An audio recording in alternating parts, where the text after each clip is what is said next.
ভাস্কর মুখোপাধ্যায় প্রতিনিধি সরাসরি আমাদের সঙ্গে রয়েছেন। ভাস্কর,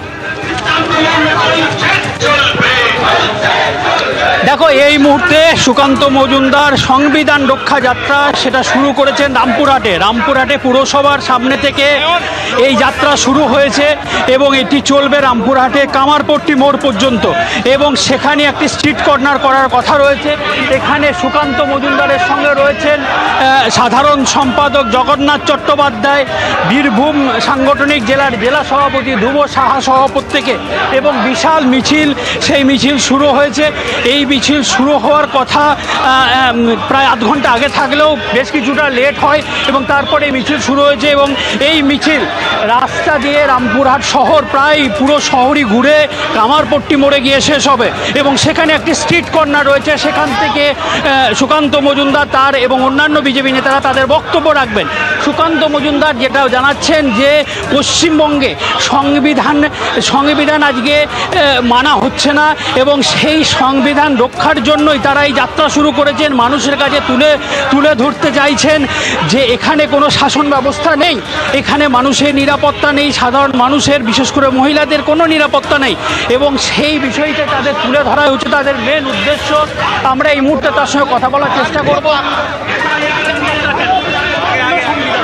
দেখুন, আপনারা জানেন যে তৃণমূল যেভাবে এসআইআরের নামে প্রহসন করার চেষ্টা করছে এসআইআরকে, এই বীরভূম জেলাতে তৃণমূল কংগ্রেসের পার্টি অফিস থেকে ইনুমারেশন ফর্ম বিলি হচ্ছে, তৃণমূলের নেতারা ফর্ম বিলি করছে, বিএলএরা বিলি করছে, যেখানে বিএলও বিলি করার কথা।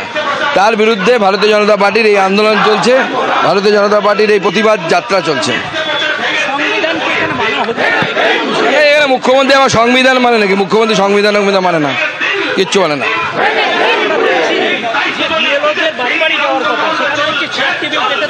হ্যাঁ, চেয়ার টেবিল পেতে একটা অফিস তৈরি করে দেওয়া হয়েছে এবং সেখান থেকে সাধারণ মানুষকে ফর্ম নিতে হচ্ছে। এইভাবে তো এসআইআর হওয়ার কথা না। নির্বাচন কমিশনের উচিত এসআইআরকে সঠিকভাবে করার জন্য যা করা উচিত সেইটাই করা, প্রয়োজনেই সরকার ফেলে দিয়ে রাষ্ট্রপতি শাসন জারি করে এসআইআর করা উচিত। বাংলাদেশের বর্ডার সংলগ্ন যে জেলাগুলি তার মধ্যে বীরভূম রয়েছে এবং প্রচুর বাইরে থেকে অনুপ্রবেশ হয়েছে বলে বারবার আপনারা অভিযোগ করেছেন। দেখুন, সে তো এসআইআর সঠিকভাবে হলে সেটা ধরা পড়ে যাবে, সেটা তো এসআইআর সঠিকভাবে হতে দিচ্ছে না এরা। হ্যাঁ, এসআইআর নিয়ে ভয়ের বা আতঙ্কের কোনো কারণ নেই। যারা ভারতীয় নাগরিক, হিন্দু হোক মুসলমান হোক, তাদের নাম থাকবে। যারা বিদেশি নাগরিক অর্থাৎ অন্য জায়গা থেকে এসছেন তাদের নাম থাকবে না। হিন্দু উদ্বাস্তুরা সিএর মাধ্যমে নাগরিকত্ব পাবে এবং নাম ঢুকবে। চলুন বাকিটা পরে।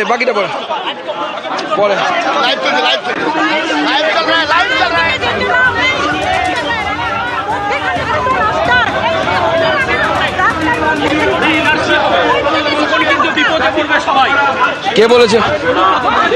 দেখুন, সিএতে সবাই অ্যাপ্লাই করুন, আমি এটুকুই শুধু বলবো। সিএতে যারা 2014 31শে ডিসেম্বরের আগে এসছেন সবাই নাগরিকত্বের জন্য আবেদন করুন। তিনি পরিষ্কার করে দিলেন যে নিরাপত্তা বলে কিছু নেই সাধারণ মানুষের এবং সেই নিরাপত্তা নিশ্চিত করা তাদের কাজ। তার জন্য তারা মানুষের কাছে চাইছেন এসআইআরে তারা আসুক, সহযোগিতা করুক এবং তাদের নাম নথিভুক্ত করুক।